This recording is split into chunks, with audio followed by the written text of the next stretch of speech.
اللہ رب العزت نے مردوں کو عورتوں پر حاکم بنایا۔ میں ایسے مردوں کو دیکھتا ہوں کہ جو کامل العقل ہونے کے باوجود ناقص العقل سے بحث کرتے ہیں۔ ہم تو تانے مارتے ہیں نا، اگر کوئی خرچہ کروا بھی دیں، کوئی شاپنگ کروا دیں یا کوئی راشن کو اچھا کچھ گھر لے آئیں تو ہم تو بیوی کو تانے مارنے شروع کر دیتے ہیں۔ آقا علیہ الصلوۃ والسلام نے ارشاد فرمایا کہ تم میں سے لعنتی ہے وہ شخص جو اپنی بیوی کو مارتا ہے۔ ایک مقام پر فرمایا کمینہ ہے وہ شخص، دوسرے مقام پر فرمایا لعنتی ہے وہ شخص جو میاں اور بیوی کے درمیان پھوٹ ڈالتا ہے۔ ہمیں صرف اتنا ہی پتا ہے کہ جی میٹھا کھانا سنت ہے، زیادہ بڑھ چڑھ کے بات کرے گا جی 4 شادیاں کرنیاں سنت ہیں۔ ہم پر کیا کیا حقوق ہیں ہمیں یہ پتہ ہی نہیں۔ قرآن کریم سورۃ البقرہ کی آیت کریمہ کا ایک جز تلاوت کیا جس میں اللہ رب العزت نے فرمایا ہن لباس لکم وانتم لباس لہن، کہ تمہاری بیوی تمہارا لباس ہے اور تم اپنی بیوی کا لباس ہو۔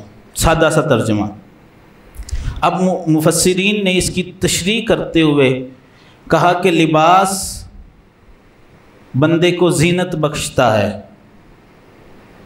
اس کا مطلب یہ ہوا کہ تمہاری بیوی تمہاری زینت ہے اور تم اپنی بیوی کی زینت ہو۔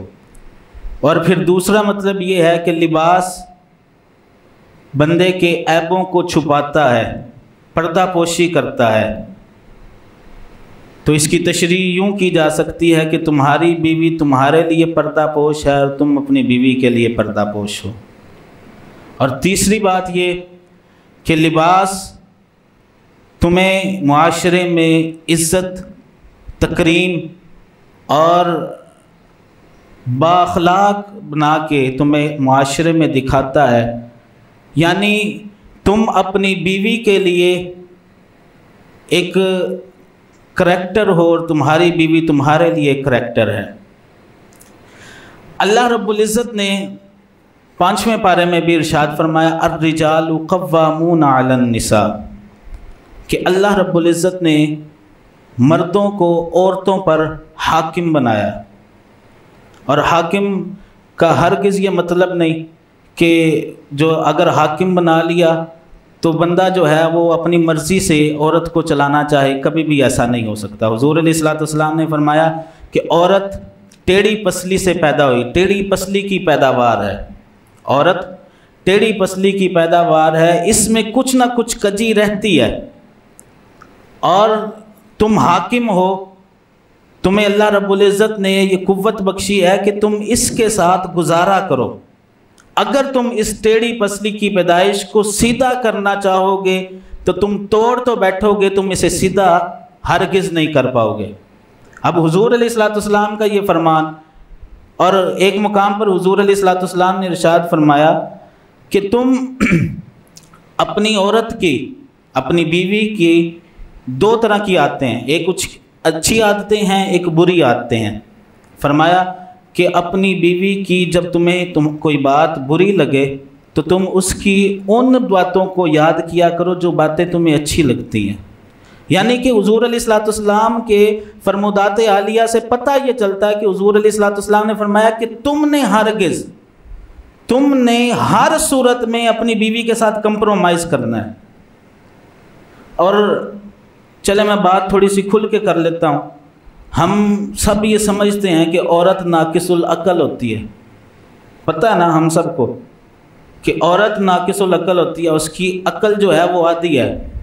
معاشرے میں طرح طرح کی مثالیں بنی ہوئی ہیں، ہم سب یہ کہتے ہیں کہ نہیں جی یہ جو عورت ہے اس کو عقل نہیں ہوتی، اس کو جو ہے وہ فیصلہ کرنے کی قوت نہیں ہے اس کے پاس، عورت ناقص العقل ہے۔ اور مرد کو اللہ رب العزت نے کامل عقل عطا فرمائی ہے۔ اتنا تو پتہ ہے نا سب کو، کیوں جی بول کے بتائیں ذرا، معاملہ گھر کا ہے، ذرا بول کے بتائیں۔ عورت ناقص العقل ہے اور مرد کو پتہ ہے کہ اللہ رب العزت نے مرد کو کامل عقل عطا فرمائی ہے، لیکن پھر بھی میں ایسے مردوں کو دیکھتا ہوں کہ جو کامل العقل ہونے کے باوجود ناقص العقل سے بحث کرتے ہیں، اس کے ساتھ اس سے اپنی بات منوانے کی کوشش کرتے ہیں۔ انہیں پتہ ہے کہ عورت کی جو ہے وہ عقل آدھی ہے، لیکن پھر بھی وہ کوشش کرتے ہیں کہ میں اس پر زور ڈال کے اپنی بات منوا لوں۔ تو جو ایسا کرتا ہے میرے حساب سے وہ بے وقوف شخص ہے، کیونکہ اسے پتہ ہے کہ یہ ناقص العقل ہے۔ ہمارے معاشرے میں ایک مثال مشہور ہے، وہ کہتے چھڈو یار اندی گل دا کی غصہ کرنے تے پاگل ہے، وہ سیریس ہی نہیں لیتے بات کو۔ اس کی بات کو کیا سیریس لینا، یہ تو پاگل ہے۔ تو ہم سب کو جب یہ پتہ ہے کہ اللہ تعالیٰ نے اس کو آدھی عقل عطا فرمائی ہے، تو ہمیں چاہیے کہ ہم اپنی کامل عقل استعمال کرتے ہوئے اس کے ساتھ کمپرومائز کریں۔ اور دوسری بات، احادیث طیبات میں بڑا ہی زیادہ زور دیا گیا اس بات پہ کہ آقا علیہ الصلوۃ والسلام نے ارشاد فرمایا کہ تم اپنی بیوی کے ساتھ اچھا رویہ، بلکہ حضور علیہ الصلوۃ والسلام کی سیرت طیبہ سے کہ حضور علیہ الصلوۃ والسلام اپنی ازواج مطہرات سے کتنا اچھا رویہ رکھتے تھے، کتنا اچھا سلوک کرتے تھے۔ حضور علیہ الصلوۃ والسلام نے ایک مقام پر ارشاد فرمایا کہ اب ہم تو منٹوں میں جو ہے وہ لڑائی جھگڑا کر لیتے ہیں، یا منٹوں میں مار پیٹ شروع کر دیتے ہیں، یا منٹوں میں جو ہے ہم توڑ بھی چھوڑ کے چکروں میں پڑ جاتے ہیں۔ حضور علیہ الصلوۃ والسلام نے ارشاد فرمایا کہ شیطان جو ہے وہ پانی پر تخت لگاتا ہے، حدیث پاک ہے، فرمایا شیطان پانی پر تخت لگاتا ہے اور اپنے چیلے چمیاٹوں کو مختلف علاقوں میں ان کی ڈیوٹیاں لگاتا ہے کہ جاؤ جا کے فتنہ پھیلاؤ، جاؤ جا کے شر پھیلاؤ، جاؤ جا کے لوگوں میں لڑائی جھگڑے کرواؤ۔ پھر جب اس کے چیلے چمیاٹے واپس آتے ہیں تو وہ ان سے رپورٹ لیتا ہے کہ آج سارا دن کیا کرتا رہا۔ کوئی کہتا ہے کہ میں نے آج ایک بندہ نماز پڑھنے جا رہا تھا، میں نے اس کو نماز پڑھنے سے روک دیا۔ کوئی کہتا ہے کہ آج جو ہے کہ ایک بندہ جو تھا وہ اپنی نظروں کو جھکا کے جا رہا تھا، تو میں نے ایک عورت کو خوبصورت کر کے دکھایا اور میں نے کہا اس کی طرف دیکھ کتنی خوبصورت لگ رہی ہے۔ وہ کہتا ہے ٹھیک ہے تم نے کام کیا، لیکن تم نے کوئی اچھا کام نہیں کیا، اچھی رپورٹ نہیں ہے۔ شیطان کا ایک چیلا آتا ہے، وہ کہتا ہے کہ میں ایک شخص کے پیچھے لگا اور اسے وسوسے ڈالتا رہا حتیٰ کہ اس کے اور اس کی بیوی کے درمیان میں نے جدائی ڈال دی۔ تو شیطان کہتا ہے ہاں تو میرا حقیقی چیلا ہے، تو میرا صحیح شاگرد ہے، تو بالکل میرے نقش قدم پر چل رہا ہے۔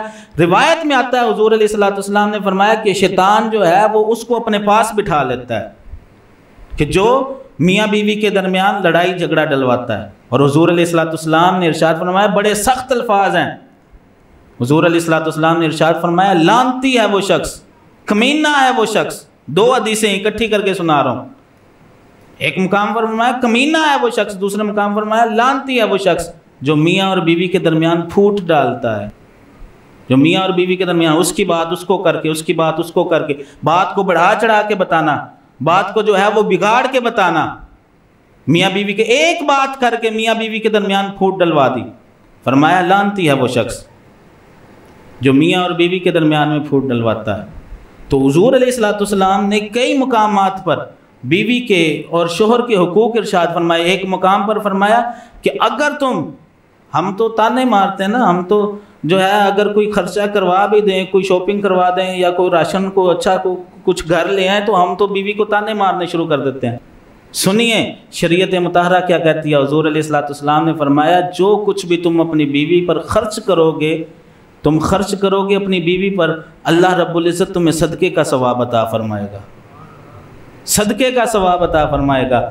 اور ایک مقام پر حضور علیہ الصلوۃ والسلام نے ارشاد فرمایا کہ جب کوئی شخص اپنی بیوی کی بد اخلاقی پر، عورتیں ہوتی ہیں تیز زبان والی بھی عورتیں ہوتی ہیں، فرمایا کہ جب تم میں سے کوئی شخص اپنی بیوی کی بد اخلاقی پر صبر کرے گا تو اللہ رب العزت اسے حضرت ایوب علیہ السلام کو جو ثواب عطا فرمایا تھا وہ ثواب اللہ رب العزت جو ہے وہ اس شخص کو عطا فرمائے گا جو اپنی بیوی کی بد اخلاقی پر صبر کرے گا۔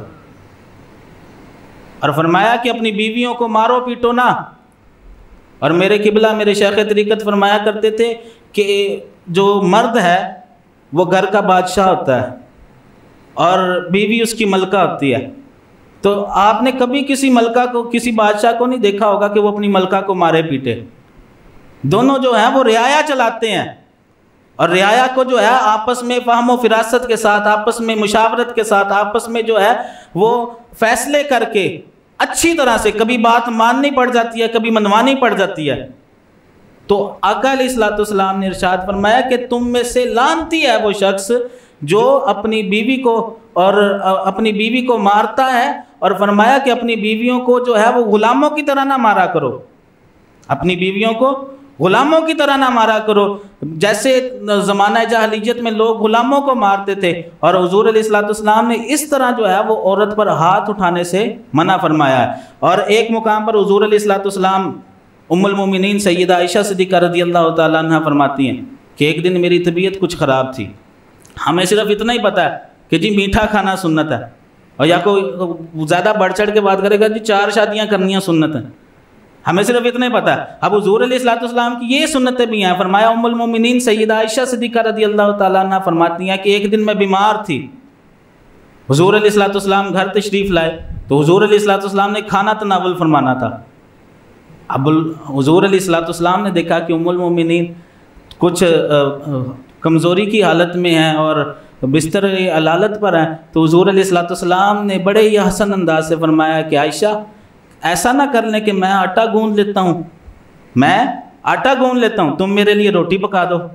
اب یہ بھی سنت ہے، حضور علیہ الصلوۃ والسلام گھر کی صفائی بھی کروا دیا کرتے تھے، حضور علیہ الصلوۃ والسلام اپنی جوتی مبارک کو ٹانکے بھی لگا لیا کرتے تھے، یہ بھی سنتیں ہیں۔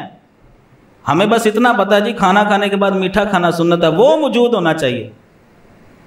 اور ام المومنین سیدہ عائشہ صدیقہ رضی اللہ تعالیٰ عنہ فرماتی ہیں کہ باہر جو کچھ بھی ہوتا تھا، بڑے معاملات تھے، کفار مکہ، قریش مکہ، مدینہ کے یہودی حضور علیہ الصلوۃ والسلام کو تنگ کرتے تھے، تکلیفیں دیتے تھے، اذیتیں دیتے تھے، بڑی پریشانیاں تھیں، لیکن حضور علیہ الصلوۃ والسلام جب بھی گھر تشریف لاتے مسکراتے ہوئے چہرے کے ساتھ تشریف لاتے تھے۔ یہ بھی سنت ہے حضور علیہ الصلوۃ والسلام کی۔ تو یہ سنتیں ہم نے ادا کرنی ہے۔ اب مسئلہ یہ ہے کہ ہم میں سے اکثر لوگوں کو اپنی ذمہ داریوں کا پتہ ہی نہیں ہوتا، ہم پر کیا کیا حقوق ہیں ہمیں یہ پتہ ہی نہیں، کسی نے کچھ سن لیا، کسی نے کچھ سن لیا، کسی نے 2 باتوں کو مکس کر کے جو ہے وہ غلط فہمی کا شکار ہو گیا، ہمیں پتہ ہی نہیں کہ ہم پر جو ذمہ داریاں ہیں وہ کون کون سی ہیں۔